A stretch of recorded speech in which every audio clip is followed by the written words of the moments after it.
1978 కేరళ రాజధాని తిరువనంతపురం ఎంజీ కళాశాల బీకాం మొదటి సంవత్సరం తరగతి గది ఎప్పటిలాగే క్లాస్లోని చివరి బెంచి ఆ రోజు ఖాళీగానే ఉంది.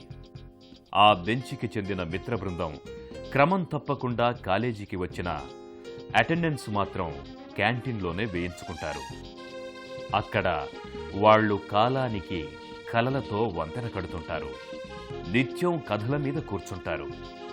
వాటిని తెరకెక్కించే తీరుతెన్నులపై గంటల తరబడి ఆలోచిస్తుంటారు. ఎలాగైనా సినిమా తీయాలి, వినోదాల సీమలో వీరవిహారం చెయ్యాలి, ఓ అద్భుతాన్ని సృష్టించాలి. ఇదే వారి ఆశ, ఆలోచన. వాళ్ళు కథ కోసం వెతుక్కోలేదు, సొంతంగా తయారు చేసుకున్నారు. నిర్మాతల వెంట పడలేదు. దాచుకున్న డబ్బును దర్జాగా మదుపు పెట్టారు. తమ బ్యానర్కు పారిచ్చినే సినీ గ్రూప్ అని, తీయబోయే చిత్రానికి తిరనోట్టం అని పేర్లు పెట్టారు. 1978 సెప్టెంబర్ 3న షూటింగ్ మొదలుపెట్టారు. కాల్షీట్ల బెడదలేదు, హీరోల గొడవలేదు, లొకేషన్లు వెతుక్కోవలసిన పనే లేదు. ఎందుకంటే ఆ మిత్ర బృందంలోని 18 ఏళ్ల మిసిమి బుగ్గల కుర్రాడే హీరో. వాళ్ల ఇళ్ళు వాకిళ్ళు ఇవే లొకేషన్స్. చిత్రీకరణ ఎంత వేగంగా మొదలైందో అంత వేగంగానూ ఆగిపోయింది. కారణం అనుభవరాహిత్యం, ఆర్థిక సంక్షోభం. అబ్బాయిలకు తత్వం బోధపడింది. ఉబలాటం, ఉత్సాహం ఇవొక్కటే సినిమాకు సరిపోవని తెలిసొచ్చింది. తిరిగి కాలేజీలో చేరారు, క్లాసులకు హాజరయ్యారు, బుద్ధిగా డిగ్రీ పూర్తి చేశారు. తొలి ప్రయత్నంలోనే చేదు అనుభవం ఎదురైనా ఆ సినిమాలో హీరో వేషం వేసిన ఆ కుర్రాడు తన కలల్ని చేజారనీయలేదు. అనుకున్నది సాధించే దిశగా అహోరాత్రులు శ్రమించాడు. అవకాశాల కోసం ఎదురు చూశాడు. చివరకు అనుకున్నది సాధించాడు. అతడే మోహన్ లాల్.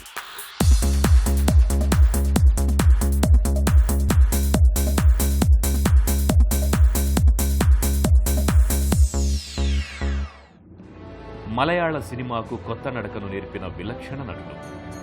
కేరళ సినిమాకు వాణిజ్య పాఠాలు బోధించిన వినూత్న అధ్యాపకుడు. నాయకుడి పాత్రను, పరిధిని పెంచి మూసల్ని అధిగమించిన అగ్రేసరుడు. నటుడి ప్రధాన కర్తవ్యం ప్రేక్షక హృదయాల్ని రంజింపచేయడమేనంటూ సూత్రీకరించిన హాస్యకారుడు. నేను కేరళలోని శబరిమలై దగ్గరున్న పత్తనంతిట్ట గ్రామానికి చెందినవాణ్ణి. అక్కడి నుంచి త్రివేంద్రం వచ్చి స్థిరపడ్డాం. నా స్కూలు, కాలేజీ చదువులని ఇక్కడే సాగాయి. నేను కాలేజీ రోజుల్లోనే సినిమా రంగంలోకి ప్రవేశించాను. అప్పటికే స్కూలు, కాలేజీల్లో ఉత్తమ నటుడిగా పేరొందాను. ఓ విధంగా నేను సినిమాల్లోకి రావడం అనేది అనుకోకుండా జరిగింది. నా కాలేజీ మిత్రులందరూ ఒక సినిమా నిర్మాణ సంస్థను మొదలెట్టారు. అందులో నేను భాగస్వామినయ్యాను. పారిచ్చినే గ్రూప్ అనే ప్రొడక్షన్ సంస్థ ద్వారా కొన్ని సినిమాలు తీశాం.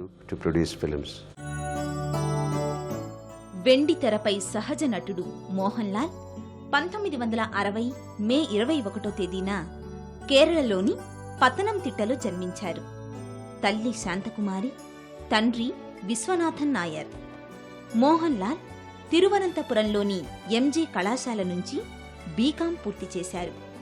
1988లో సుచిత్రను పెళ్లాడారు. వారి సంతానం ప్రణవ్, విస్మయ. మోహన్ లాల్ దృష్టిలో నటన పాత్రోచితంగా ఉండాలి. వాణిజ్య విలువలున్నా, కళాత్మక జిలుగులున్నా, వాస్తవికత ఉట్టిపడినా, అధివాస్తవికతకు అద్దం పట్టినా పాత్రకు 100 పాళ్లు న్యాయం చేయాలన్నదే ఆయన స్కూల్. అందుకే ఆయన గిరిగీసుకోలేదు. కమర్షియల్ మసాలాతో పాటు కళాత్మక విలువల్ని పోషించారు. భేష్ అనిపించుకున్నారు. జాతీయ పురస్కారాలు ఒక్కసారి కాదు 3 సార్లు సాధించారు.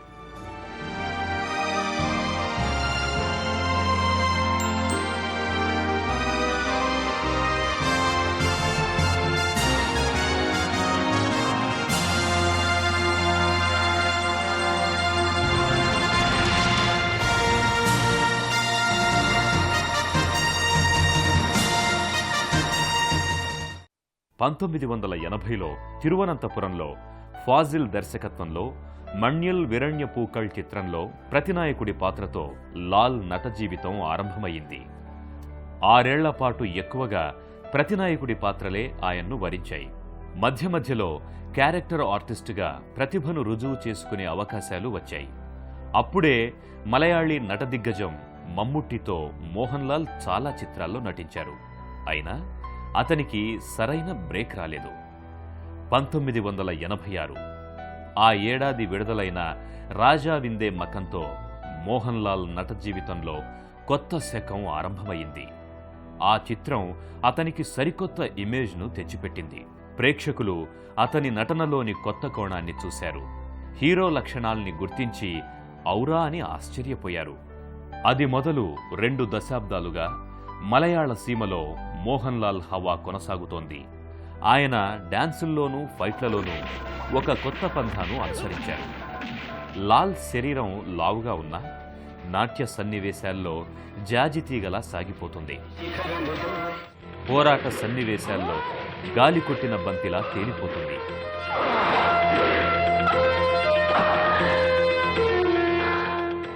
సన్నివేశం ఎలాంటిదైనా డూప్ అవసరం లేకుండా తానే నటించి తగు న్యాయం చేయటం ఆయనలోని ప్రత్యేకత. హీరోయిజంలోని గ్లామర్ను ఆస్వాదిస్తూనే హాస్యరసంలోని గ్రామర్ను ఆరాధించటం, సత్ఫలితాలు సాధించటం ఆయనకే చెల్లింది. మరోవైపు యాంగ్రీ యంగ్ మ్యాన్ గా రాణించి ఏ పాత్రలోనైనా అవలీలగా ఒదిగిపోగలను అని నిరూపించారు. అందుకు కిరీటం చిత్రంలోని ఆయన నటనే సాక్ష్యం. ఈ చిత్రంలోని పాత్రతో అతనికి జాతీయ స్థాయి గుర్తింపు వచ్చింది. తండ్రిని కాపాడడం కోసం ఆయన ఆశయాల్ని కాదని సంఘ విద్రోహులను మట్టుబెట్టే యువకుని పాత్రలో విశేషంగా రాణించారు.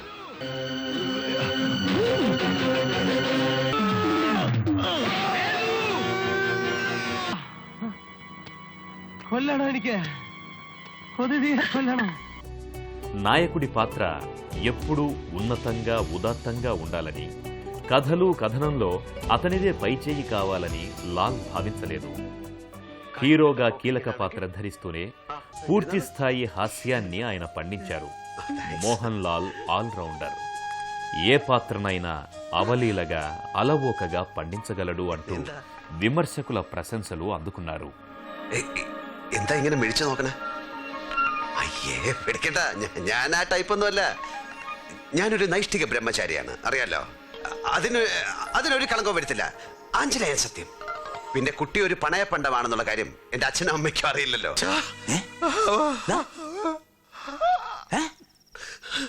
എനിക്കൊരു അബദ്ധം പറ്റി.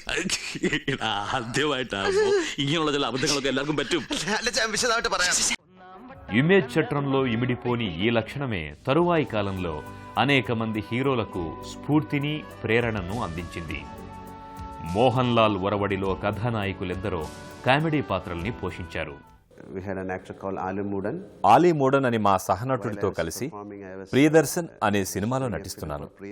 నేను స్వామీజీ వేషధారణలో ఉన్నాను. అతను నా దగ్గరగా వచ్చి, నన్ను కాపాడండి స్వామి అనే డైలాగ్ చెప్తూనే నా కాళ్ల ముందు పడిపోయాడు.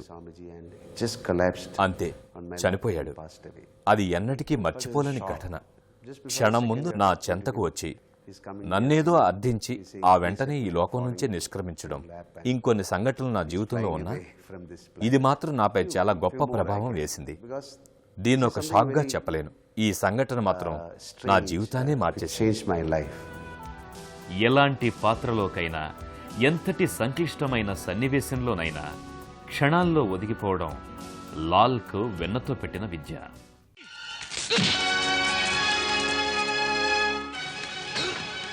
ముంబై మాఫియా నేపథ్యంలో ప్రియదర్శన్ రూపొందించిన అభిమన్యు చిత్రంలో మోహన్ లాల్ ప్రదర్శించిన నటన మరపురానిది.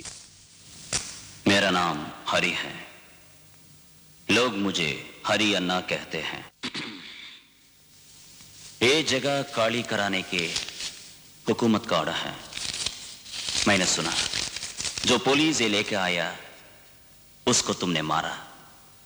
सीधा तुम इस पे साइन कर दो, वरना मैं तुम्हें कराऊंगा. తరువాత విభిన్న కథాంశంతో వచ్చిన యోధ మోహన్ లాల్ నట జీవితంలో చెప్పుకోదగ్గ చిత్రంగా నిలిచింది.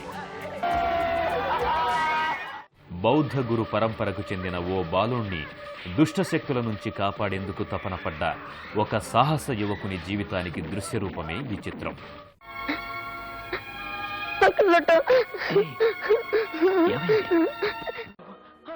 ఈ ప్రయత్నంలో కళ్ళు పోయినా అంధుడిగా దుష్టశక్తులను ఎదుర్కొనే దృశ్యాలు ఆయన నట జీవితంలో మరుపురాని దృశ్యాలుగా మిగిలాయి.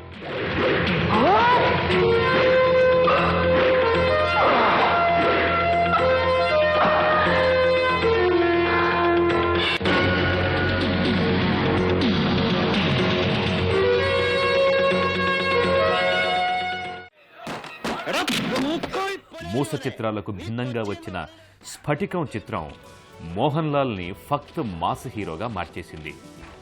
బిడ్డల అభిరుచుల్ని పట్టించుకోకుండా వారి మీద తమ అభిప్రాయాలను తల్లిదండ్రులు రుద్దితే బిడ్డలెలా తయారవుతారో స్ఫటికం చెబుతుంది. നിന്റെ തല നടു റോഡിൽ കിടന്നുരുളാൻ എന്റെ കൈ വേണ്ടാന്ന് പുലിക്കോടം പറഞ്ഞതിനർത്ഥം ഇപ്പൊ പിടികിട്ടി. സോശര കസ്റ്റഡിയിൽ കിടക്കുന്ന ഊച്ചാളികളെ പുറത്തിറക്കി മോട്ടിപ്പിച്ച് మోహన్ లాల్ షూటింగ్లో ఉన్నాడంటే అక్కడంతా సందడి. తోటి నటీనటులతో హాయిగా కలిసిపోయే మనస్తత్వం లాల్ది. సహజత్వం కోసం ఇమేజ్ను పట్టించుకోడు.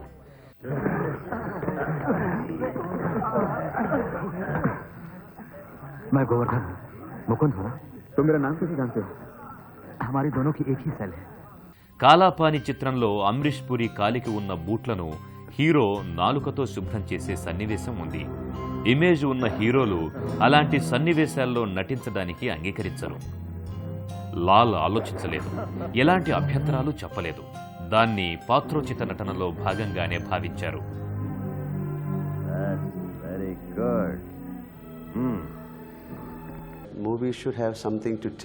సినిమా ఏదో ఒక అంశాన్ని ఆవిష్కరించాలి, ఒక సందేశం ఇవ్వాలి. ప్రేక్షకులు సినిమా చూశాక ఓ అనుభూతితో ఇంటికెళ్ళాలి. ఆ సినిమాలోని ఏదో ఒక దృశ్యమో, పాటో, ఇతివృత్తమో ఏదైనా సరే ఆ అనుభూతిని కలిగించాలి. అలా చేయగలిగిన దాన్ని ఆత్మ అంటాను.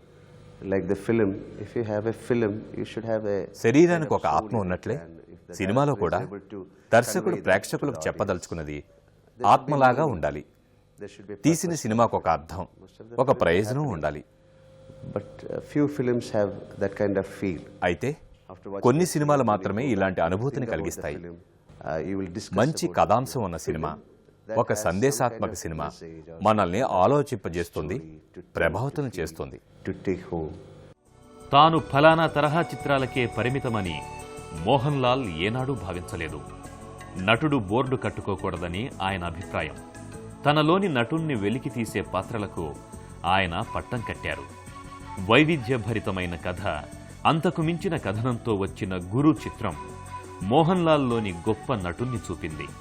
తెరపై మోహన్ లాల్ నటించిన తీరు చూస్తుంటే ఆ పాత్ర కోసం ఆయన తెర వెనుక ఎంతో కృషి చేశారు అనిపిస్తుంది.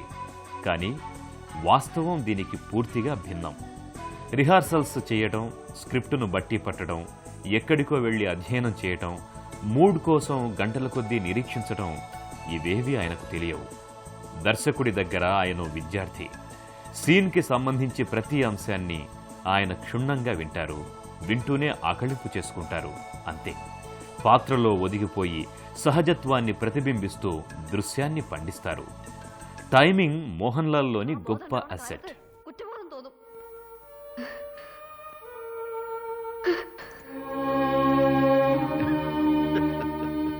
హావభావాల్లో, సంభాషణల్లో, శరీర కదలికల్లో చక్కని టైమింగ్ను ప్రదర్శిస్తూ పాత్రను ఆవిష్కరించడం మోహన్ లాల్కు కళామతల్లి అనుగ్రహించిన వరం.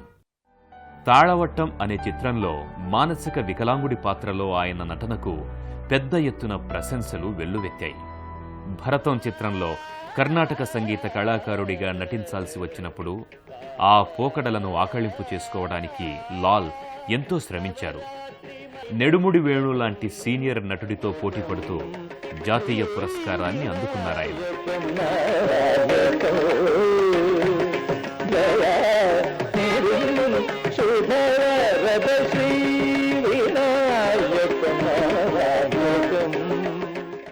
కమలదళం చిత్రంలో పాత్ర కోసం భరతనాట్యం, వానప్రస్థం కోసం కథాకళిని నేర్చుకున్నారు. 1998లో సొంత బ్యానర్పై నిర్మించిన వానప్రస్థం చిత్రంలో కథాకళి కళాకారుడి పాత్రను ఎంతో అద్భుతంగా పోషించారు. ఆ చిత్రంలోని ఆయన నటనకు అంతర్జాతీయ వేదికల మీద ప్రశంసల జల్లు కురిసింది.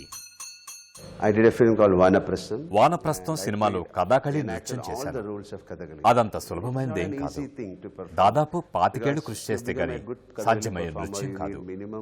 మహిళా పాత్రతో సహా కథాకళికి చెందిన అన్ని పాత్రలు చేయగలిగాను. కథాకళితో కూడిన ఈ సినిమా నిర్మాణమేమి ఆషామాషి ప్రొడక్షన్ కాదు. ఫ్రెంచి భారతీయ సంయుక్త నిర్వహణలో రూపొందించిన సినిమా అది. ఆ సినిమా కోసం కథాకళి నేర్చుకునే సందర్భంలో ఆ కళ కోసం తమ జీవితాన్ని అంకితం చేసి వెలుగులోకి రాలేకపోయిన మహామహులను కలుసుకోగలిగినందుకు నాకెంతో సంతోషం కలిగింది. ఇలాంటి పాత్రలను మరిన్ని ఆశిస్తున్నాను. వచ్చే వస్తాయంతే. 2000 సంవత్సరంలో వచ్చిన నరసింహం ఆయన నట జీవితంలోనే కాదు, కేరళ చిత్ర పరిశ్రమ మరచిపోలేని చిత్రం. కేరళలో అత్యధిక కలెక్షన్స్ సాధించిన చిత్రంగా నరసింహం రికార్డులు సృష్టించింది.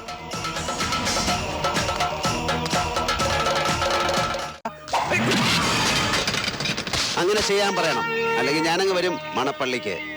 അകത്തിരിക്കുന്ന നിന്റെ അച്ഛയും പടിഞ്ഞാറ്റയിൽ അട്ടം നോക്കി കിടക്കുന്ന എന്റെ വല്യമ്മച്ചയെ അടക്കം എടുത്ത് പുറത്തിട്ട് തീയിട്ട് ചുടും ഞാൻ. నిండు వెన్నెలని నాశించాను, అమావాస్యను నాకు అందించాను, స్వేచ్ఛని నాశించాను, శరణు నాకు అందించాను. మోహన్ లాల్ ను కేవలం కేరళకు చెందిన నటుడిగా భావించడం పొరపాటు. ఆయన నటనకు దేశ ప్రజలంతా నీరాజనాలు పట్టారు. నిర్దయతో ముళ్ళు నాకు అందించావు. మణిరత్నం దర్శకత్వంలో వెలువడ్డ ఇరువర్ చిత్రం ఆర్థికంగా విజయం సాధించకపోయినా అందులో ఎంజీఆర్ పాత్రలో జీవించిన మోహన్ లాల్ నటనకు తమిళ ప్రేక్షకులు బ్రహ్మరథం పట్టారు.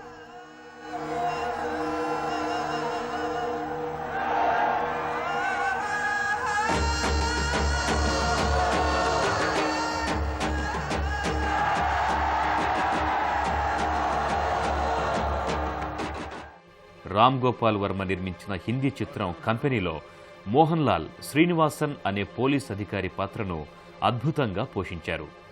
అందులో దక్షిణాదికి చెందిన హిందీ యాస లాల్ నటనలోని ప్రత్యేక ఆకర్షణ. कौन बताया तेरे को? पुलिस हमेशा कानून के अंदर काम करती है. ఏ భాషలో నటించిన మోహన్ లాల్ తన డబ్బింగ్ తానే చెప్పుకుంటారు. సంభాషణల్ని అర్థవంతంగా సమయస్ఫూర్తితో చెప్పటం లాల్ విజయ రహస్యం. అయ్యా నమ్మ విట్టు పోగ మాట.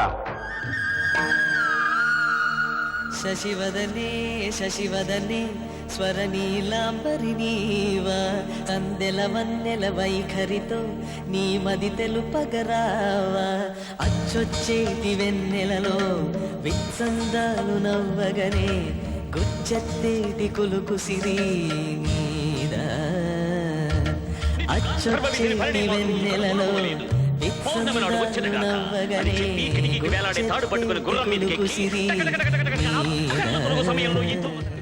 యోధ, అభిమన్యు లాంటి డబ్బింగ్ చిత్రాల ద్వారా తెలుగు ప్రేక్షకులకు లాల్ సుపరిచితుడు. అక్కినేని నాగేశ్వరరావు, బాలకృష్ణలు నటించిన గాంధీవం తెలుగు చిత్రంలో గోరువంక వాలగానే గోకులానికి అనే పాటలో లాల్ అతిథిగా అలరించారు.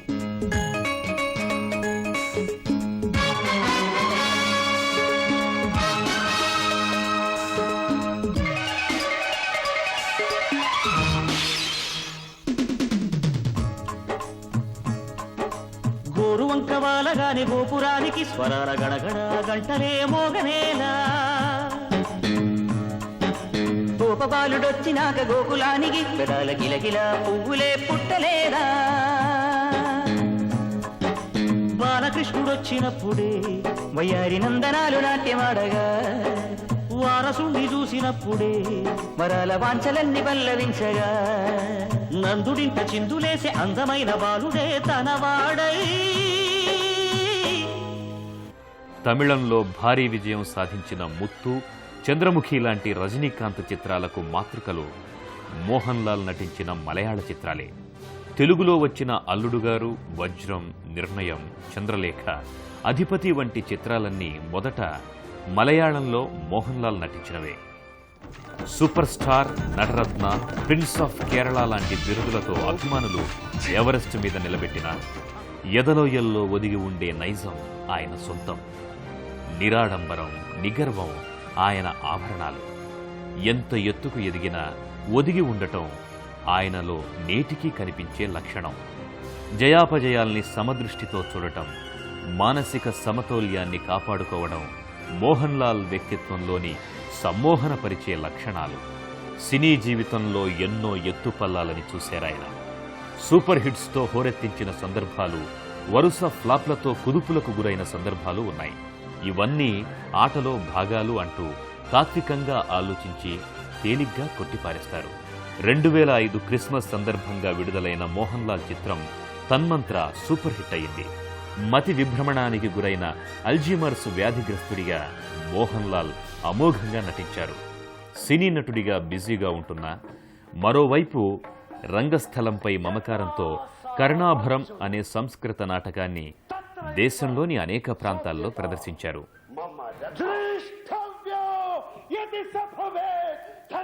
ఆ నాటకంలో ఒకే పాత్రలో 3 రసాలను పోషించగలగటం మోహన్ లాల్కే చెల్లింది. అంతేకాదు, ప్రతి ఏటా ఖచ్చితంగా నాటకాలలో నటించాలనే నియమాన్ని నేటికీ పాటిస్తున్నాడు. పెద్ద హీరోలు కాగానే నాటక రంగాన్ని కాలితో తన్నే నటుల కళ్ళు తెరిపిస్తున్నాడు. రంగస్థలం అంటే నాకు ఎంతో మమకారం. దాని పట్ల నాకు ఎంతో నిబద్ధత ఉన్నాయి. ఎన్నో నాటకాలు, స్టేజ్ ప్రదర్శనలు ప్రదర్శించాను. ఏవో నూతన ప్రయోగాలు చేసేశానని అనను గాని కొత్త అనుభవాలు సంపాదించానని మాత్రం చెప్పగలను. భవిష్యత్తులో ఓ 4-5 నటులతో కూడిన బృందంగా ఓ మంచి నాటకాన్ని తీసుకుని మన దేశంలోనూ విదేశాల్లోనూ పర్యటించాలనుంది. రంగస్థలం మీద నటించడం అనేది కెమెరా ముందు నటించడం కంటే ఎంతో భిన్నమైంది. ఎదురుగా ప్రత్యక్షంగా ఉన్న ప్రేక్షకుల ముందు నటించడం ఎంతో సహజంగా ఉంటుంది. సినిమాలో తెర మీద చూపే పాత్రలు శాసించలేవు, ప్రతిస్పందనల్ని ఆస్వాదించనూ లేవు. నిర్జీవంగా, అవాస్తవికంగా ఉంటాయి. రంగస్థలం మీద అలా కాదు. సజీవమైన అనుబంధంతో కళ్ళెదుటనున్న ప్రేక్షకుల ముందు నటించాలి. మోహన్ లాల్ నటుడిగానే కాకుండా నిర్మాతగా విజయాలు సాధించారు. ప్రశంసలు, పురస్కారాలు పొందారు. మా ప్రణవం బ్యానర్ మీద హిజ్ హైనెస్ అబ్దుల్లా, భరతం, కమలదళం, వానప్రస్థం, కాలాపాని లాంటి ప్రఖ్యాత సినిమాలు తీశాం. ప్రముఖ మలయాళీ సినీ దర్శకులైన లోహితా దాస్ గుప్తా లాంటి మంచి ఫిల్మ్ టీం మాకుంది. వానప్రస్థం ఇప్పటికి మా ఆఖరి సినిమా. వానప్రస్థం, కాలాపాని లాంటి మంచి సినిమాలైతే తీశాం, కానీ అవి పెద్ద హిట్ సాధించాయని చెప్పలేదు. విలక్షణ పాత్రల్లో విశిష్ట నటన కనబరిచిన మోహన్ లాల్ కృషికి గుర్తింపుగా అనేక పురస్కారాలు లభించాయి. 1986, 88, 93, 94, 95 సంవత్సరాల్లో ఫిలింఫేర్ ఉత్తమ నటుడు అవార్డులు, 1988, 91, 99లో ఫిలిం క్రిటిక్స్ అవార్డులు మోహన్ లాల్ను వరించాయి.